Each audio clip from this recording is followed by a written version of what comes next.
ഇന്നത്തെ അറിയിപ്പുകൾ. സപ്ലൈകോയ്ക്ക് 253 കോടിയുടെ അടിയന്തര സഹായം അനുവദിച്ച് സംസ്ഥാന സർക്കാർ. മുൻ സർക്കാരുകളൊന്നും ഇത്രയും തുക ഒന്നിച്ച് അനുവദിച്ചിരുന്നില്ലെന്ന് ഭക്ഷ്യമന്ത്രി അനൂപ് ജേക്കബ്. ഓണവിപണി നടത്തിപ്പിനായി സപ്ലൈകോയ്ക്ക് 200 കോടിയും മഞ്ഞക്കാടിന് മാത്രമായി 53 കോടിയുമാണ് സർക്കാർ അടിയന്തരമായി അനുവദിച്ചത്.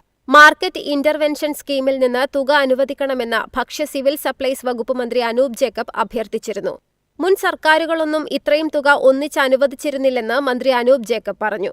ഈ മാസം ആദ്യം മുൻഗണനാ റേഷൻ കാർഡുകളുടെ മാനദണ്ഡങ്ങൾ പുതുക്കി നൽകാൻ സർക്കാർ നടപടി സ്വീകരിച്ചിരുന്നു. മന്ത്രി അനൂപ് ജേക്കബ് മാനദണ്ഡങ്ങൾ പരിശോധിക്കാൻ സപ്ലൈസ് കമ്മീഷണർക്ക് നിർദ്ദേശം നൽകിയിരുന്നു. മുൻഗണനാ വിഭാഗത്തിലേക്ക് 1200 ചതുരശ്ര അടി വരെ വിസ്തീർണമുള്ള വീടുകളെ പരിഗണിക്കണം. 800 cc വരെയുള്ള കാർ ഉൾപ്പെടെയുള്ള 4 ചക്ര വാഹനങ്ങളും പട്ടികയിൽ ഉൾപ്പെടുത്തണം. ഭൂമി ഉണ്ടെങ്കിലും കൃഷിയോഗ്യമല്ലെങ്കിൽ ഇളവ് നൽകണമെന്നടക്കമുള്ള കാര്യങ്ങൾ പരിഗണിക്കാനാണ് നിർദ്ദേശം നൽകിയത്. News desk, MyFin TV.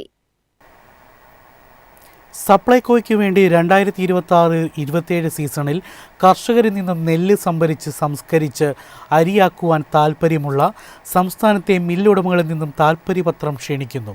അപേക്ഷകർക്ക് ഈ രംഗത്ത് ചുരുങ്ങിയത് 3 വർഷത്തെ പ്രവൃത്തി പരിചയം ഉണ്ടായിരിക്കണം. സപ്ലൈകോ നിഷ്കർഷിക്കുന്ന മാനദണ്ഡങ്ങളനുസരിച്ച് പ്രവർത്തിക്കണം. ഓഗസ്റ്റ് 5 മുമ്പ് താൽപ്പര്യപത്രം എറണാകുളം കടവന്ത്ര സപ്ലൈകോ ഹെഡ് ഓഫീസിൽ നൽകണം. വിശദവിവരങ്ങൾക്ക് www.supplyco.supplycopadi.in സന്ദർശിക്കുക. ഇന്റർനെറ്റ് കുടിശ്ശിക തീർത്തതോടെ സംസ്ഥാനത്തെ AI ക്യാമറകൾ വീണ്ടും സജീവമായി. കൺട്രോൾ റൂമിലേക്ക് ക്യാമറകളിൽ നിന്നുള്ള നിയമലംഘന ദൃശ്യങ്ങൾ എത്തിത്തുടങ്ങി. ഇന്റർനെറ്റ് കണക്ഷൻ പുനഃസ്ഥാപിച്ചതോടെ AI ക്യാമറകൾ വീണ്ടും പൂർണ്ണ സജീവമായി. ക്യാമറകളുടെ ചുമതലക്കാരായ കെൽട്രോൺ കുടിശ്ശിക നൽകാത്തതിനാൽ ജിയോ കമ്പനി ഇന്റർനെറ്റ് കണക്ഷൻ വിച്ഛേദിച്ചിരുന്നു. സർക്കാരാണ് കെൽട്രോണിന് പണം നൽകേണ്ടിയിരുന്നത്. ഇത് ലഭിച്ചില്ലെങ്കിലും കെൽട്രോൺ തന്നെ ഫണ്ട് കണ്ടെത്തി കുടിശ്ശിക അടയ്ക്കുകയായിരുന്നു. കുടിശ്ശികയെ തുടർന്ന് കഴിഞ്ഞ 2 ആഴ്ചയെ ക്യാമറകൾ പകർത്തിയ ദൃശ്യങ്ങൾ കൺട്രോൾ റൂമിൽ എത്തിയിരുന്നില്ല. എന്നാൽ ദൃശ്യങ്ങൾ ക്യാമറകളിൽ തന്നെ ശേഖരിച്ചു വെച്ചിരുന്നു. കുടിശ്ശിക തീർത്തോടെ ഇപ്പോൾ ആദ്യം ലഭിക്കുന്നത് ഈ കെട്ടിക്കിടന്ന നിയമലംഘന ദൃശ്യങ്ങളാണ്.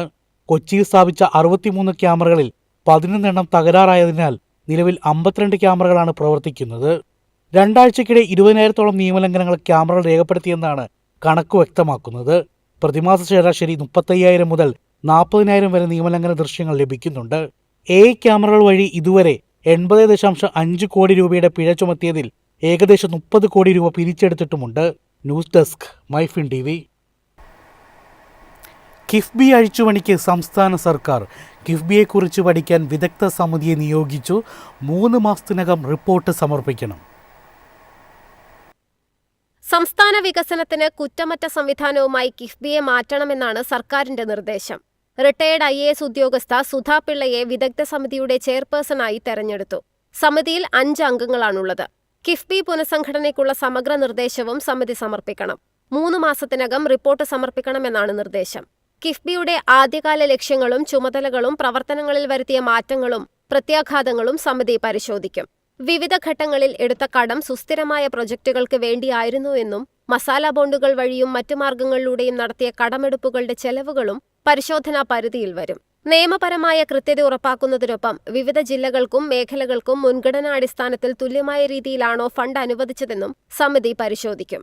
നിലവിൽ കിഫ്ബി നേരിട്ട് നിയമിച്ച 400-ഓളം കരാർ ജീവനക്കാരുടെ നിയമനവും പുനഃപരിശോധിക്കും. വിദഗ്ധ സമിതിയുടെ റിപ്പോർട്ടിന്റെ അടിസ്ഥാനത്തിൽ കിഫ്ബിയുടെ സാമ്പത്തിക കാര്യങ്ങളിലും നിയമനങ്ങളിലും സർക്കാരിന്റെ നിയന്ത്രണം വരും. News desk, MyFin TV. എളുപ്പത്തിൽ സമ്പാദ്യം വളർത്താം. ഇന്ന് തന്നെ മൈഫിൻ TV ആപ്പ് ഡൗൺലോഡ് ചെയ്യൂ.